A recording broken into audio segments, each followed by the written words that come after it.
Right. Anyone can hear the recording. We're starting. Anything wrong with the book club? Is Trevor and Lola's Reverend Doctor him? It's his fault. But he's going to start now. Yeah, let me welcome everybody. I'm going to ask a new friend of mine to open in prayer, and then you introduce yourself and say briefly something about the book, and then you go like that. And then Sure. yeah. Now you're putting me under pressure, yeah. Just arrive and Yes, that's because I'm late, right? Then I get put on the spot. Hello, everybody. My name's Volker. You want me to open in prayer? Yeah. Only prayer I know is one when we eat. Now we got lots of food, but it's let me just think if the same prayer will work. Okay, I'm going to open in prayer. It's a family prayer, but it's a German prayer, and I'll translate for you afterwards. Very short and sweet. Okay. Jedes Tierlein hat sein Essen, jedes Blümlein trinkt von dir. Du hast uns auch nicht vergessen, lieber Gott, wir danken dir. Amen. It was just a prayer as a family we would say before meals, and it's the translation is every little animal gets its food, every flower gets its drink. You haven't forgotten us, dear God, we thank you. Wow. That's it. Wow. Thank you. Yeah. Back to you, Trevor. Were we meant to be doing an introduction? Yeah. So Volker became a friend of Skalk earlier this year, so it's a new friendship, which is really cool. And what else?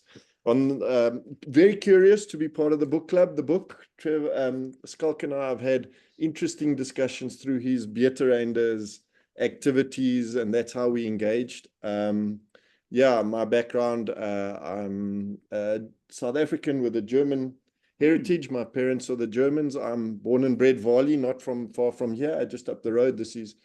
Wasn't quite my haunt. This was the Afrikaans side of the community. They used to beat us up, but we stayed that side on the English side. So I'm the Soti in the pot. Rest of my family is Afrikaans. I'm happy to be here and very curious. And what do you do? What do you do? Oh, sorry. Yeah, so I'm a financial commercial background, historically trained as a chartered accountant. I'm now working the renewable energy space. Good. Anything about the book, Volker, that either interests you or that you picked up now? Yeah, I don't think I've got far enough, so I'm probably going to be on the spotlight as well. I found it interesting, though. Just I wasn't sure what to expect. I'm finding the historic side of it interesting, the context that's being given. I'm finding there's a bit of a love story there that I'm curious to see how that evolves. So the book has captured my attention. So whilst it's biography, the storyline that I suspect is still going to get quite exciting, and the love story that I want to get further into, but I'm only on chapter 4. Sure. And a bit. So yeah, looking forward to reading more and hearing more. Thank you. Yeah, thanks. Hello, I'm Anneke. I'm in Pretoria. I work at UNISA as education consultant, so I advise lecturers on curriculum transformation and online learning development. My interest, I'll try to keep it short. My dad was a dominee, and even though he was liberal, more liberal at that time than most of his peers. You know, I grew up in a secluded, segregated Afrikaner community in the Afrikaner national education system. And my eyes were only opened like when I started studying sociology. And but it was actually only after that when I joined UNISA in the sociology department, and I was then faced with like heavy Marxists and feminists And at that point, I lost my religion totally because I just couldn't get past what the church had done. I couldn't get past that. It took me a very long time to get back to God. Fortunately, God never forgot about me and threw me some very useful ropes, you know. So my interest lies also in the fact that my heritage is due to a German missionary. My grandfather was a German missionary in Namibia. And that was interesting when I started reading the book because Molly's parents, her mother's Emmy, what's the surname? Something. They also stem from German missionaries, and they were at the same time in Namibia when my great-grandfather was there. So they stayed, you know, they traveled same routes between Ondingwe and back to Swakop and Walvis and that. Yeah, so I'm still struggling with this issue around the conviction that my great-grandfather had in terms of bringing the gospel, trying to reconcile that with also the subordination that took place, and the inequality, you know, that was a result of that. Yeah. I'm fascinated by people like Bram Fischer, you know, who broke ranks, and stood up. So it's just fascinating to see how somebody could survive on his own, but still people have so much respect for him, you know, across the Afrikaner kingdom. Yeah, kingdom. That's a terrible thing to say. Freudian slip. Yes, that's a Freudian slip. Okay, I'm handing over now. No. Okay, talking about the Afrikaner kingdom. Welcome to my house. AKA in Kantla. He's just put his crown on. You know, B1. Thank you. Not to be soppy, but it's a very big privilege to have each person here in my house, in God's house that I'm taking care of, or well, Absa's house. Why? Because a third of the people have left our group before it even started. And I think if I can be judgmental or chacharach, if it was that way, luckily Bram Fischer didn't leave the group that quickly. So even when things are not understandable or comfortable, to stick to it. So you clowns, yeah, are ones that stayed bitter einders. And the ones online from Limpopo and Kebega. It's a very big privilege to have you here. So I just want to pause there. There's no loving someone in a book, but not loving a real person. Even Dudu that just got stuck in the accident. So I just want to pause there and say thanks. I'll read a sentence, 2 sentences out of the book. Even those that haven't read much, on page 5, you could be there. Ultimately, it is because this story is about finding a home, which turns out to mean how one defines oneself.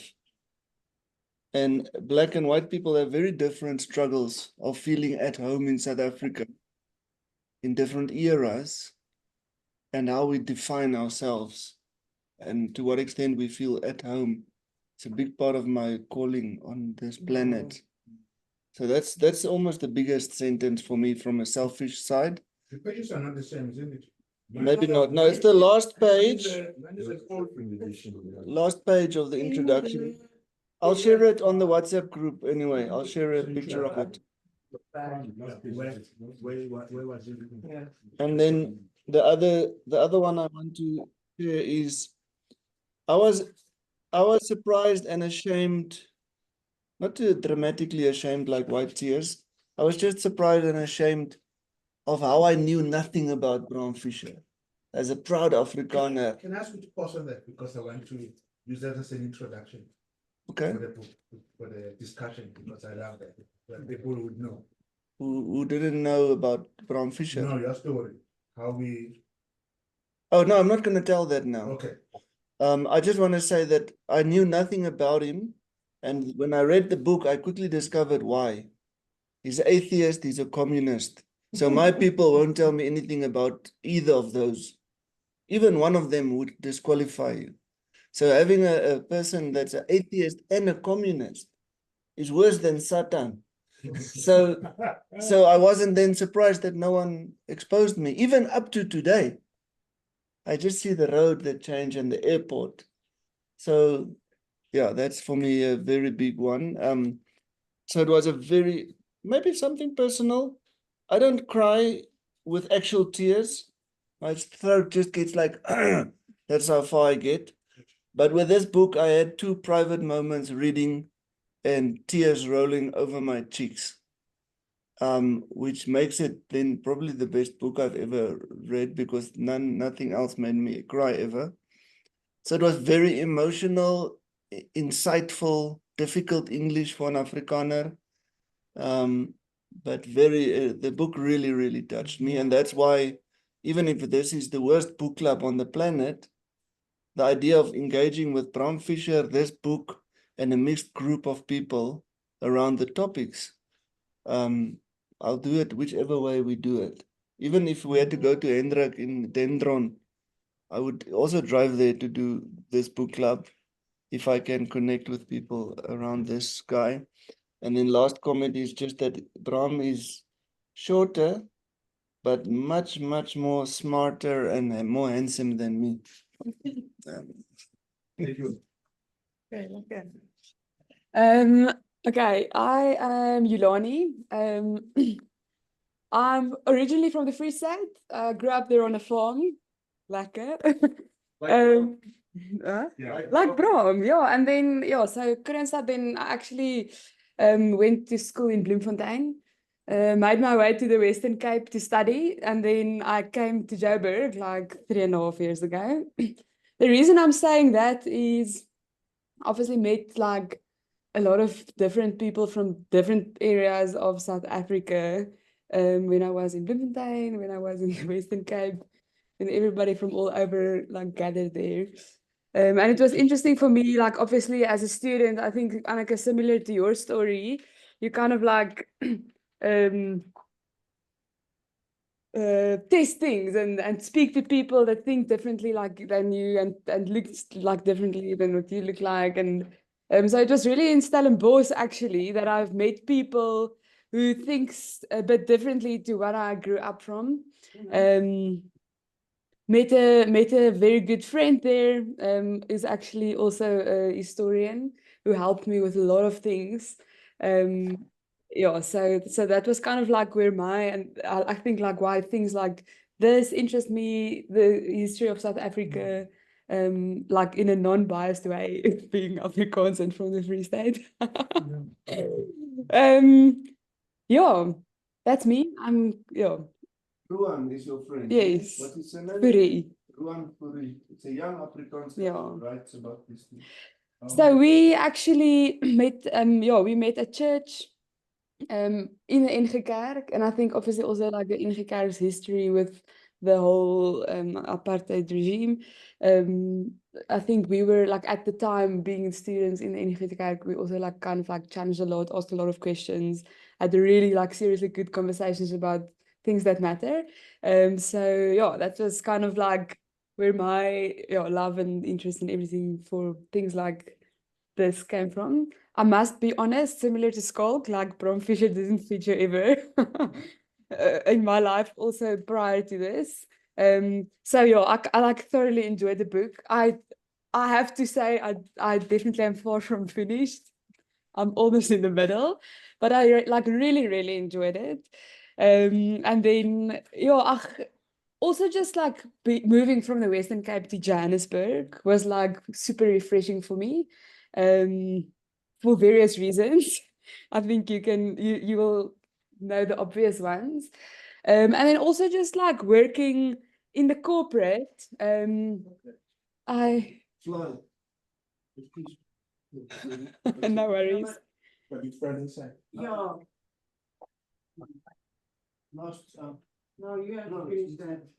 Inside, yeah. It's okay, bietjie proteïne. I saw that.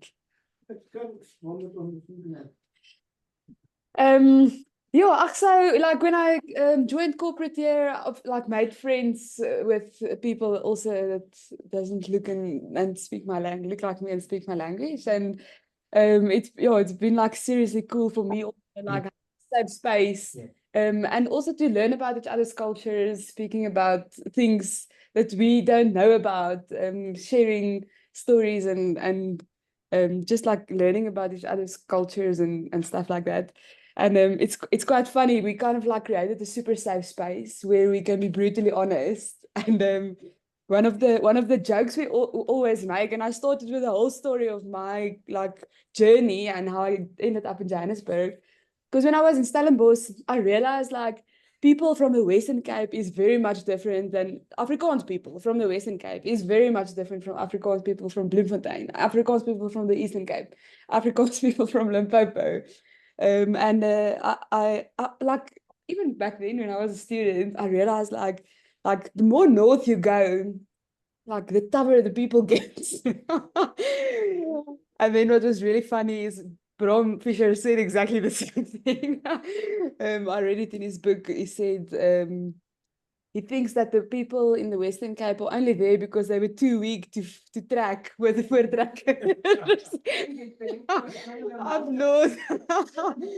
Yeah, so that was quite funny for me. But so like in many ways, even like just the bit of the book I've read, it's just very interesting for me also, like how Bram Fischer was kind of like shaped from a little boy, having the grandfather that he had, having the father that he had, to become this specific person.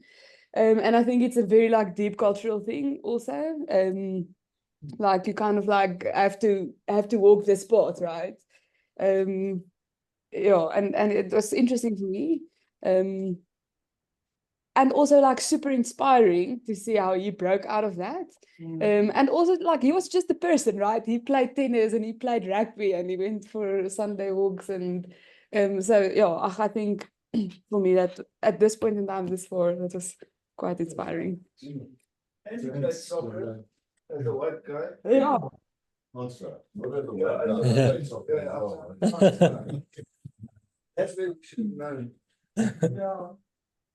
Hi everyone. Yeah, I'm Vian. Originally grew up in Krugersdorp and now stay in Joburg. Yeah, like growing up in Krugersdorp is quite a conservative community as well, white community. And I've always been like a fan of people like challenging the status quo. And I think recently I have this like challenge of like what heritage do I have to kind of be proud of? And I think these like couple of Afrikaners that like actually stood up to apartheid, like they give me hope. But yeah, like Schalk said, I've also never heard of them before, not in school. And this is such a great like opportunity to actually learn about them and be proud of what people that looked the same as I did. I think was quite interesting. I had a couple of encounters with like some of Bram Fischer's heritage throughout my life. My dad went to Fischer, which is named after Bram Fischer. So it was interesting to read a little bit about that history and then how different Bram kind of viewed the world.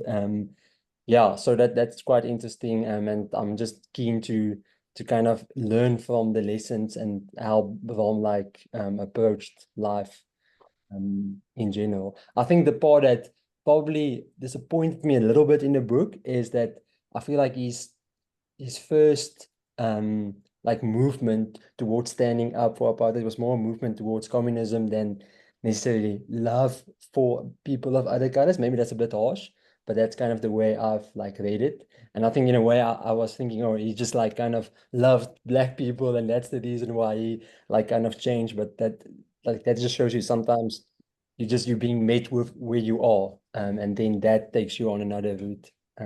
Yeah, that's all from me. Oh, thank you. Hi, Mensa. Found it, Dasso. Like, my name is Tammy. I'm a Joburg. I grew up in Soweto most of my life. Well, about Bram, well, as I came now, I just dropped my daughter next to Bram Fischer to a place called Durban D. So there's a place in Soweto which is called Bram Fischer Village. So when they saw the book in my house, they were shocked because they never knew about Bram Fischer.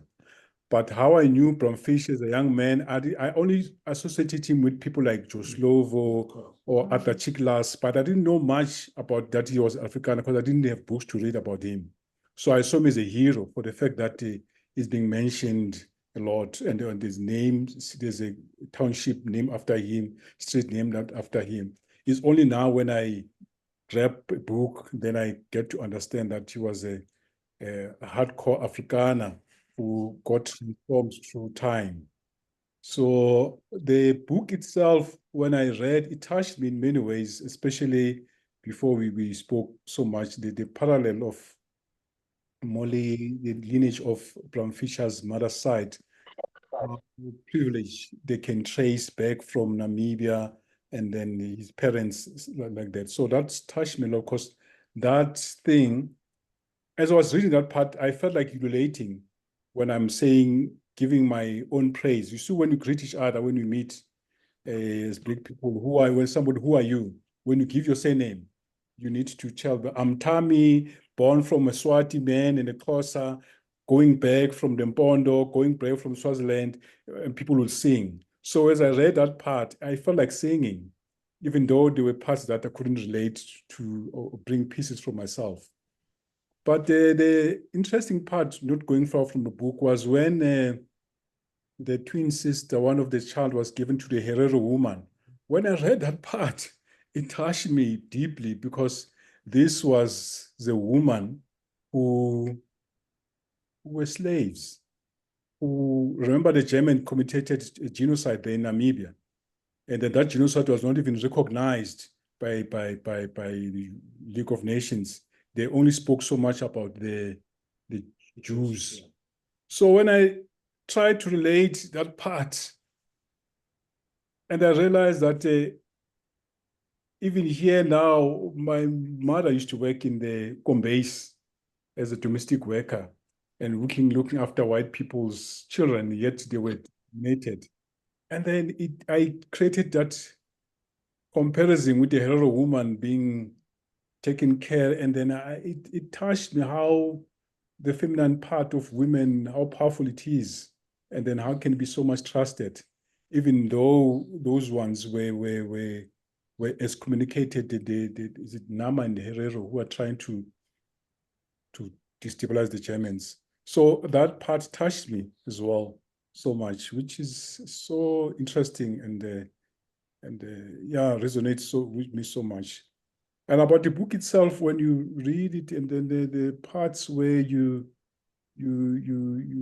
hear about how Bram and the guy from Grey College, the masters, when they introduced him to afternoon classes to teach the blacks there, it was a foundation for communism, because that's how they used to operate in Durban when they do those afternoon classes. So I felt like as much as there's terrible things happen, but there's something good that the afternoon classes benefited lots of people, because when you read the history, most of the people, they benefited a lot from those afternoon classes, even though they were not formalized. Like myself, I'm just a matric guy who doesn't have a degree, whatever. But those groups, when you meet, you learn from other people. They conscientize you so much, and then they make you be somebody who's resilient with life and how you relate with people. You learn so many social skills, and then what's happening about other people and even yourself in your community as well. So reading the book, for me, it resonates with me that I'm fortunate in terms of not being illiterate in terms of life itself, not literate in terms of books, because sometimes we see ourselves being literate in terms of how much degrees you have. So in that sense, the book, that part makes me excited, and then realize it's important to value social gatherings like these ones as we're doing now. I was impressed by I call you Jabulile. Jabulile, as he was relating her story, how she was transformed when she went to Western Cape, and she can also compare different societies, you know, and then this is not books only, but it's life itself as you journey yourself, just like is it Percy? Sorry, when how he related with his sons, the same thing with the old man, how he related with his sons.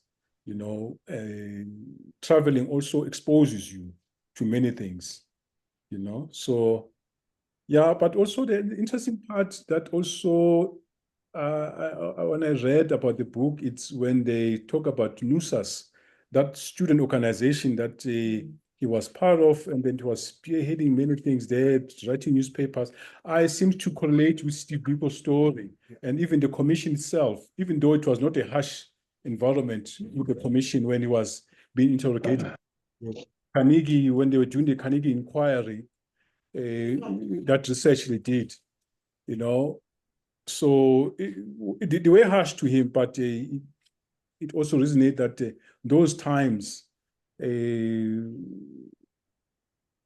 NUSAS was sort of a very interesting group, but also kind of liberal in a way that later it's the one that led to some people resisting and wanting to have a voice, because NUSAS was kind of. Can I ask you to take a pause so that we give others, because sorry, yeah, because we're still going to go through that. But thank you that. Yeah, thank you. Yeah. Can I ask Hendrik to also do that? Introduce yourself. You know, Yes, I know him. Did you, Hendrik? This comrade he thinks I don't know you.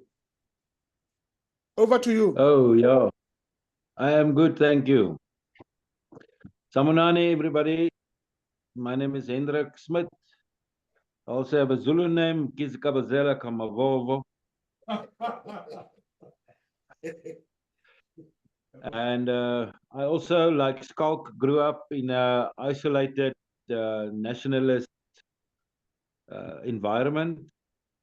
In the church, we were isolated completely from communism and atheism, and the church dictated what we believe, how we believe, and how we go forward. After school, I traveled the world a little bit and through the Defense Force. And like Bram Fischer, I've come to the realization that the rest of the world operates a bit different than South Africa. And I came back to South Africa. I've been arrested in the Western Cape for taking a colored boy into a bathroom, whites only bathroom.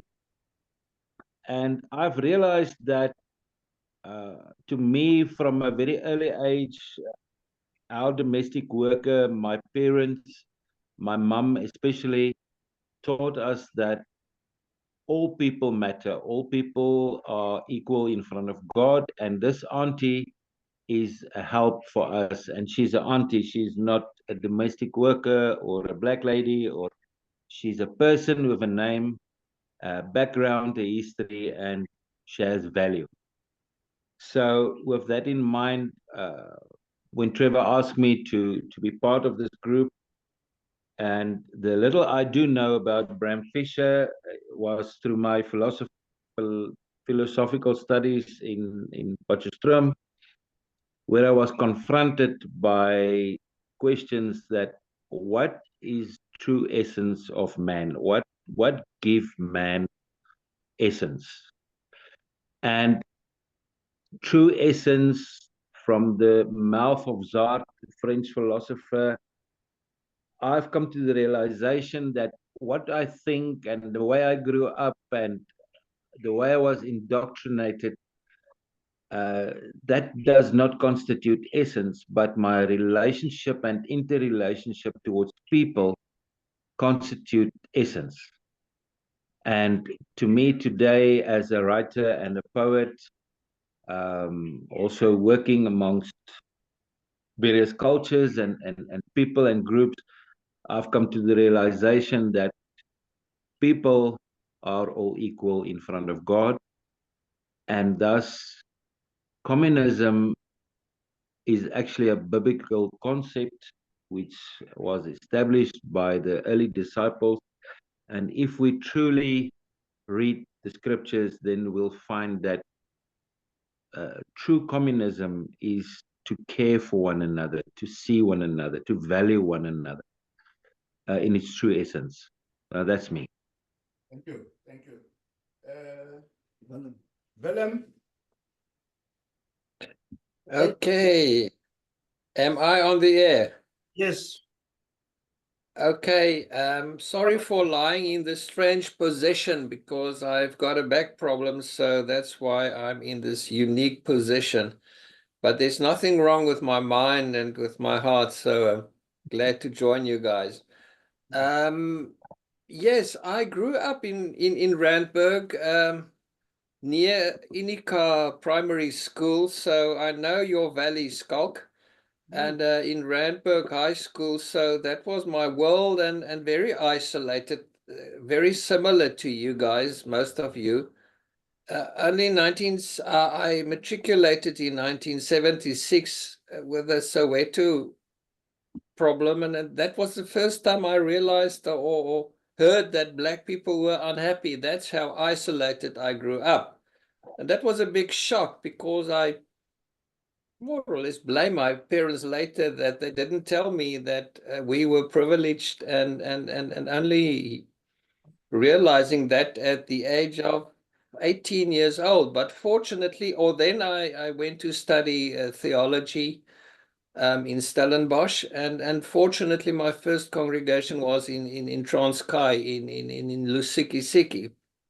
So that was good very good experience for me. And then I did graduate studies under David Bosch that changed my life and my thinking. And fortunately, I had lots of experience working in Africa.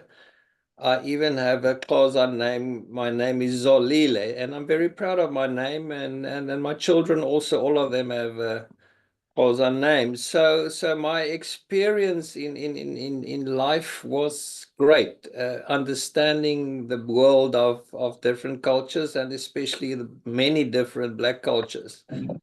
Bram Fischer was also new to me, also similar to Skulk because of who he was and where he came from.